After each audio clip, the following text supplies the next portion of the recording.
MindShifter Audio Blog, a place for your mind to grow.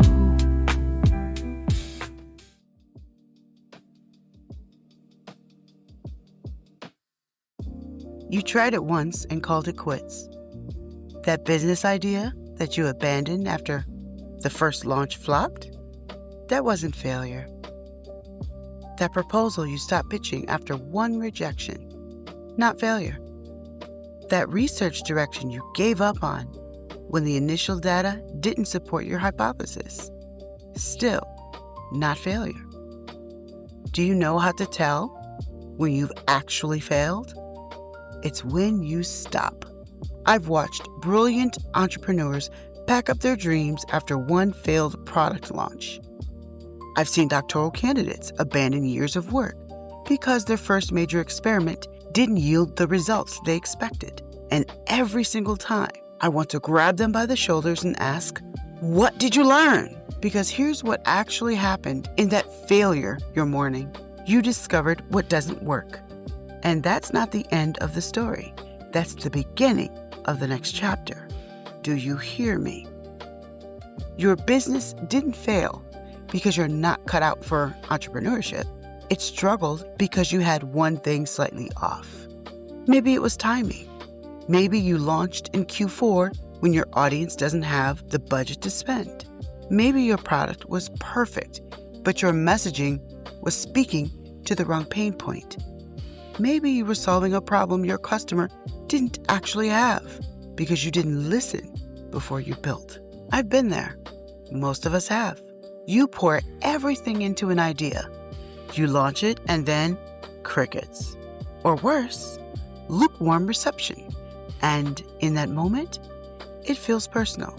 It feels like proof that you're not good enough. It feels like the evidence that you are a failure. But let me break this down for you. You weren't wrong about having a business or pursuing that research. You were wrong about one variable, one approach, one angle. And the only way you figure out which variable it was, you try again with adjustments. That's not failure. That's you eliminating what doesn't work so you can find what does. If you're in academia, you know this intellectually. Your entire field is built on trial and error, hypotheses that don't pan out, experiments that yield unexpected results, papers that get rejected, grant proposals that don't get funded. But knowing it intellectually and living it emotionally are two different things, aren't they?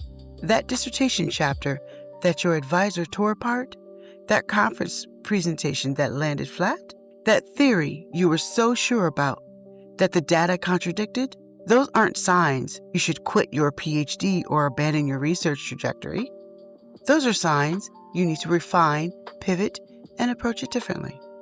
The researchers who make breakthroughs aren't the ones who got it right the first try.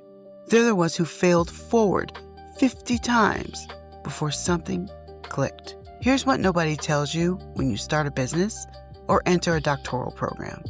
Talent matters less than you think. Intelligence matters less than you think. Even having money matters less than you think. You know what matters most? Persistence. Winning belongs to the people who refuse to interpret a failed attempt as a failed identity. The ones who say, okay, that didn't work. What needs to change? And then actually change it. I've seen people with average ideas and relentless persistence build million-dollar companies.